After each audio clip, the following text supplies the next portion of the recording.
Hello SSC aspirant. तो आई हो आप सभी अच्छे होंगे। तो जैसे कि हमें पता है कि एसएससी ने अपने नोटिस के द्वारा ये बता दिया था कि एग्ज़ाम का जो इंटरफेस है वो इस बार कैसा रहने वाला है। उसके लिए उसने अपनी वेबसाइट पे डेमो मॉक टेस्ट को लाइव कर दिया हुआ है, जिसको आप अटैम्प्ट कर सकते हैं। तो लिंक मेरे कमेंट में पिन है, वहाँ से आप जाके उसको एक्सेस कर सकते हैं और मेरे टेलीग्राम चैनल को भी ज्वाइन कर सकते हैं और इंस्टाग्राम पे मुझे फॉलो भी कर सकते हैं। तो सबसे पहले हम यहाँ पे देखते हैं कि ये रहा एसएससी का इंटरफेस। हमें सबसे पहले स्टार्टिंग में क्या मिलेगा, तो यहाँ पे हमारी 2 फोटो जो है एसएससी की तरफ से अपलोड रहेगी। यहाँ पे आप देख सकते हैं, एक जो वहाँ पे कैप्चर होगी एग्जाम हॉल में और एक जो हमने फॉर्म भरने के टाइम में जो अपलोड किया होगा वो। यहाँ पे हमें एसएससी मॉक टेस्ट को सेलेक्ट करना है और लॉगिन पे आगे कंटिन्यू करना है। हमें लॉगिन होने के बाद हमें हमारा registration number, roll number, candidate name और सब्जेक्ट या फिर किस चीज़ का एग्ज़ाम हो रहा है वो वहाँ पे मेंशन रहेगा। यहाँ पे हमारी लाइव फ़ोटो रहेंगी जो हम फॉर्म भरने के टाइम में अपलोड किए रहेंगे और एक हमारी जो एग्ज़ाम हॉल में कैप्चर होंगी वो फ़ोटो वहाँ पे लगी रहेंगी। उसके बाद हमें लॉगिन पे आगे क्लिक कर देना है। एसएससी के द्वारा ही हमें हमारा रजिस्ट्रेशन नंबर और रोल नंबर मिलेगा। तो आप इसको अनलिमिटेड मॉक टेस्ट को अटैम्प्ट कर सकते हैं। एग्जाम में जाने से पहले आप इसको ज़्यादा से ज़्यादा रिवाइज कर लीजिएगा इस मॉक टेस्ट का। और फिर हमें यहाँ पे पासवर्ड डालना है जो कि ABC1 है। आई थिंक ये सभी का यही पासवर्ड होगा। तो सबसे पहले हम एंटर करते हैं अपना पासवर्ड और आगे करते हैं लॉगिन के लिए कंटिन्यू।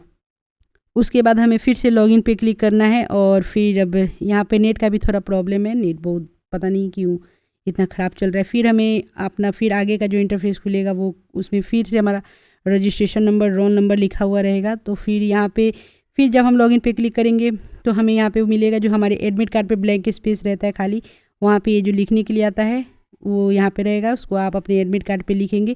फिर उसके बाद हमें मिलेगा हमारा लैंग्वेज सेलेक्ट करने के लिए। अगर आप हिंदी मीडियम है तो हिंदी सेलेक्ट कीजिएगा और अगर आप इंग्लिश मीडियम के हैं तो इंग्लिश सेलेक्ट कीजिएगा। फिर हमें कन्फर्मेशन पूछेगा कि आप जो लैंग्वेज सेलेक्ट किए हैं क्या उसी से कंटिन्यू करना चाहते हैं। अगर आप गलत से ही अगर हिंदी चूज़ कर लिए हैं तो फिर से आप बैक जाके अपना इंग्लिश या फिर हिंदी चूज़ कर सकते हैं। फिर हमें आगे कंटिन्यू पे क्लिक कर देना है। फिर जब हम आगे कंटिन्यू पे क्लिक करेंगे तो हमें यहाँ पे बताया जाएगा कि आपको टोटल क्वेश्चन के लिए 180 मिनट मिलेंगे हमें क्वेश्चन के लिए, और जो कि है 180 क्वेश्चन रहेंगे और जिसमें कि नेगेटिव मार्किंग है 0.25 क्वेश्चन। और ये हमारा कुछ इंस्ट्रक्शन है जिसको हम नहीं पढ़ते हैं। और यहाँ पे हमारे जो सब्जेक्ट रहेंगे वो ABCD में ऐसे डिवाइडेड रहेंगे।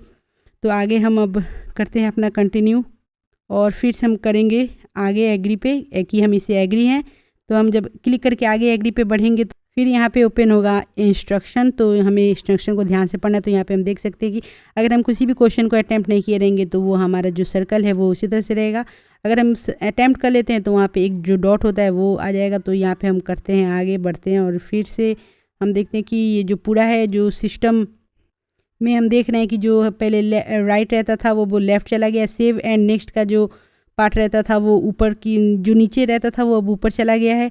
तो ये हमें इसको बहुत ठीक से अटैम्प्ट करना पड़ेगा। और यहाँ पे टोटल क्वेश्चन रहेंगे, फिर हमने कितने क्वेश्चन को अटैम्प्ट कर लिया ये हमारा रहेगा। तो यहाँ पे हमारा फर्स्ट क्वेश्चन है कि कौन से बांग्लादेश की किस नदी को बांग्लादेश का शोक नदी कहते हैं। तो बताइए इसका कमेंट में आंसर। वैसे तो इसका आंसर दामोदर होगा।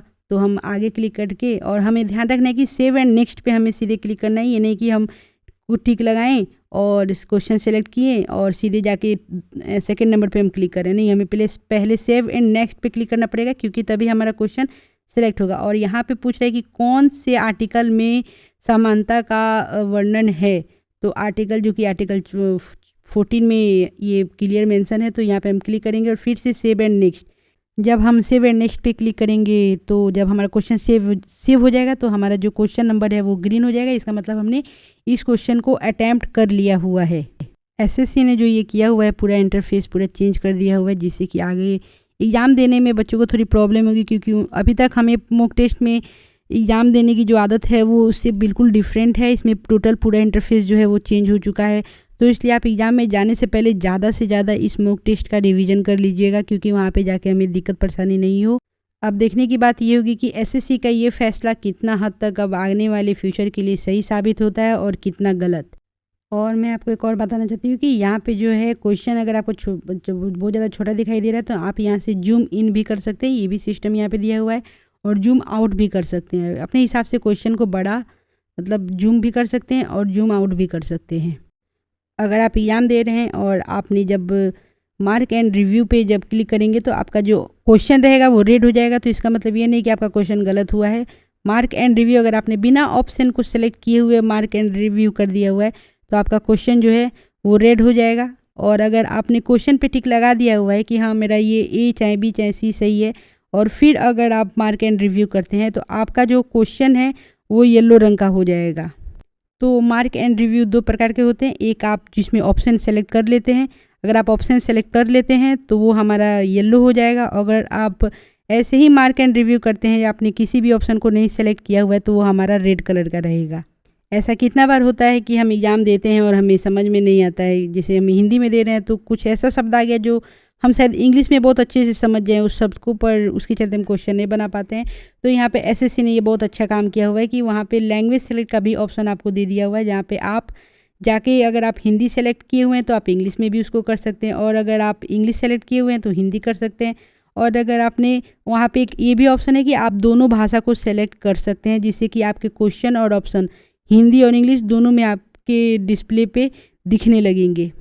तो आई होप आप एग्ज़ाम में जाने से पहले इसकी अच्छे से प्रैक्टिस कर लीजिएगा बहुत ज़्यादा बार, जिससे कि हमारी एक हैबिट बन जाए कि हमें सेव एंड नेक्स्ट पे कहाँ पे क्लिक करना है, मार्क एंड रिव्यू पे कहाँ पे क्लिक करना है। तो जो कि पहले नीचे रहता था वो ऊपर रहता है, साथ में आपका टाइमर भी वहाँ पे शो होता रहेगा, और आपको कितने टाइम और बचे हैं, 5 मिनट बचे हैं, 6 मिनट बचे हैं, ये भी आपको शो साथ में होता रहेगा। तो आप इसको अच्छे से बहुत ज़्यादा बार प्रैक्टिस कीजिएगा। All the best for your examination. और फिर जब आपका एग्ज़ाम ख़त्म हो जाएगा तो यहाँ पे आएगा कि आपका टाइम जो है वो ओवर हो चुका है, तो आगे आप कंटिन्यू पे क्लिक कीजिएगा। जब आप कंटिन्यू पे क्लिक कीजिएगा तो एसएससी की तरफ से आपको बहुत एक प्यारा सा गिफ्ट मिलेगा। इसमें आपके नंबर शो नहीं होंगे, तो एसएससी की तरफ से आपको जो गिफ्ट मिलेगा वो रहेगा आपके लिए एक प्यारा सा गुलदस्ता। हाँ, ये गुलदस्ता एसएससी की तरफ से है।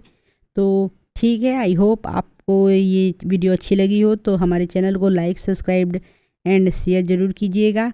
तो all the best for your examination. Okay, bye.